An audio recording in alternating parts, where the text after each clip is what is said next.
So this comes back to something that I talk about quite a bit, which is looking for external solutions to internal problems. And for as long as you're looking externally, an external solution to an internal problem, it's not going to work. You're not going to get happy. And the tricky thing about it is a lot of problems, in inverted commas, can feel like they're external problems. But when you get into it, often a lot of them are internal problems. Like money, like love. For example, people are like, oh, if I could just meet somebody and, or I'm with somebody but they don't love me, or they don't love me back the way I want to be loved, or if I just had more money, everything would be great. And neither of those things are true, If I had a better job, I'd be happier. If I had anything that you kind of go externally, if I had this, then I would be happy. It probably won't make you happy. It'll make you happy short term, but long term, it won't, because all the feelings you have are inside you, which means all the external things are just triggers to those feelings. It's like loneliness. I get asked about loneliness often, and it's like the idea is, oh well, if I had a special someone, or if I had more friends, or whatever, I would be happy. I'd feel differently. And it's like, well, maybe, but where would you feel those happy feelings? And it's like, well, what do you mean? It's like, well, you'll only ever feel those happy feelings you're inside you. You're not going to feel them in the other person. So if you met the love of your life, you wouldn't feel the feeling of love in that person. You'd feel it inside you. So it kind of follows then that the feelings are there already, or at least you have the potential for those feelings inside, and you can aim to access those feelings now. And they are, certainly with loneliness and love and those kind of things, I've discovered they feel different. Like when you are madly in love with somebody, then as soon as you see them, all the lights go on inside. It's beautiful. When you find those same lights without needing an external person to turn them on, they don't come on like instantly. But then they don't go off instantly either as well. When the love of your life goes, you know what, it's not me, it's not you, it's me, and I think we should finish, and all your lights go off. It's finding that when you find them yourself, they don't switch on, they sort of gradually come on, and then they just stay on, and then it doesn't really matter what's going on outside you. They're there all the time. Because certainly with relationships, bear in mind that a lot of the things we want in relationships are carryovers from our childhood.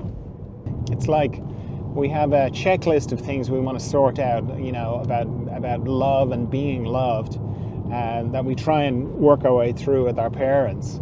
And whatever's left on the checklist, and usually it's a lot, we just carry over to our relationship, when we go, oh, well, I'm going to meet someone and they're going to love me the way I want to be loved, and they're going to know my love language, and they're going to care for me and all that, all of which are fine and valid to ask for in a relationship. But really they're to do with unresolved or gaps in your parenting, and you're trying to get someone outside you to do that. And of course, we're all human, we've all got our blind spots, we've all got our unconsciousness, so everyone's going to fail. People are going to fail at ticking off all your boxes. So it's actually quite a loving thing to try and tick your own boxes off before you either before you get into a relationship with somebody, or that you don't expect them to tick any of your boxes, that you just keep going to trying to take care of those things yourself. And that puts you in a very freeing position, and you kind of get to a place of like, well, what do I even need a relationship for? And that's a very good place to get to, I think, because then you can move forward and you can be in relationship with somebody without needing anything from them. Radical, right? I know. Why would I be in a relationship with somebody if I didn't need anything from them, you know? Well, you know, maybe because you just love them. Maybe you just love being around them, spending time with them, but you don't want anything from them, you know? And heaven forbid, maybe they don't want anything from you either. Maybe they're financially set, maybe they're emotionally together, maybe they don't need anything from you either. Wow, what a radical relationship. Two people who don't need anything from each other, right? Wild, right? But isn't that a lovely thing to aspire for? And to me anyway, certainly, that is a very loving relationship to be in, because you're just there for the love. You're not there because mommy didn't do this for me and daddy said this thing to me and, you know, you have to take care of me, and, you know, you don't have any of that. You know, like, no, I could take care of myself. I'm financially set up. I'm emotionally okay. I've got friends. I've got, you know, I like my life. I like my own company. I don't need anything from you, but I just like being with you. I just love being with you. I just love you. But I don't need you in my life. Shocking. Don't put that in your Valentine card. But I want you in my life, but I don't need you. That's very freeing and very liberating. And if they relate to the same to you, then that's beautiful. Because then you've taken care of all your internal things yourself, and you're taking ownership of that. Similarly with money, you know, it's like you can break it down. You can go, well, if I just had a bit more money, I'd be able to do all these things, and that's true. But then it's like, and then what? And then I'd feel all these things. And it's like, well, okay, so that means the feeling is in there already. You just got to access it. It's like, yeah, no, but I need the things. And it's like, well, that's like saying I need the person, you know. You may not need the person, and you may not need the things. You may be happy now, you know. It's like there's a, you know, I don't know if it's an urban legend or whatever, but there's a story that goes around about this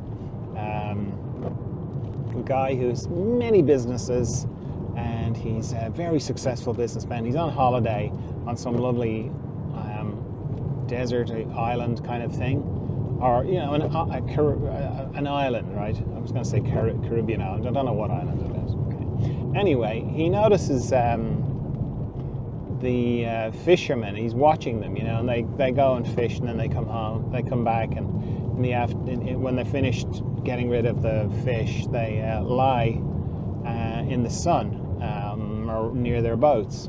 One day he goes over to them and he starts asking them all these businessy kind of questions. How many fish do you catch, and how much do you get for them, and all this kind of thing.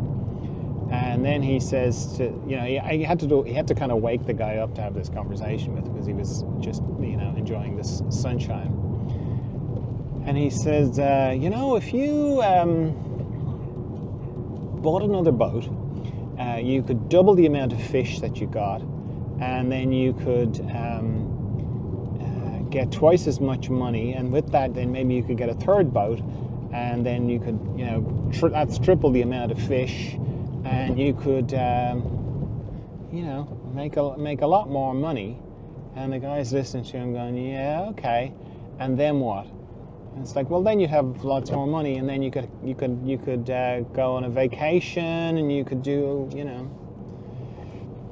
And the guy goes, do what? And he says, well, you could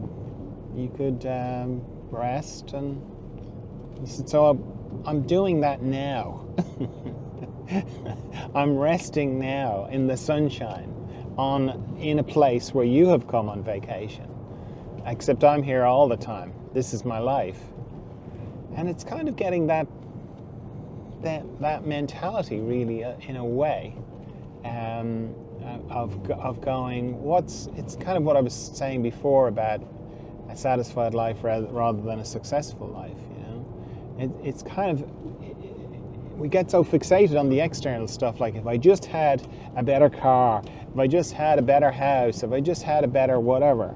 It's like, yeah, and then what? And then, well, then I'd feel happy. You know? It's like, well, why not aim for being happy now with what you've got?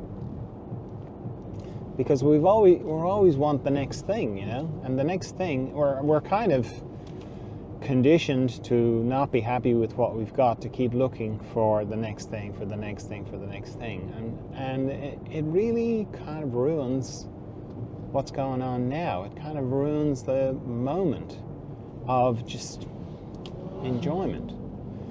So it's a great little meme, this realizing that outside, the external world is never going to make you happy, really. And even if it does, it'll be temporary, and it can be taken away. So you're always at the mercy of the external world, which doesn't have to be like that. You can be, if you find out how to access your own happiness, then it can't be taken away from you, because it's inside, and it's inside anyway to start off with. The external stuff is just a trigger. So, and just as an aside, when it comes to money, the happier you are with the money you have, helps the money you don't have come to you more. If you're forever kind of going, I don't have enough, that's what you're putting into this neutral field. So you will just continue to not have enough. Whereas if you are like, wow, I'm just so happy with what I've got, I feel so grateful, and I feel so abundant with all the things I have, it's beautiful. Then that goes into the neutral field and more comes to you.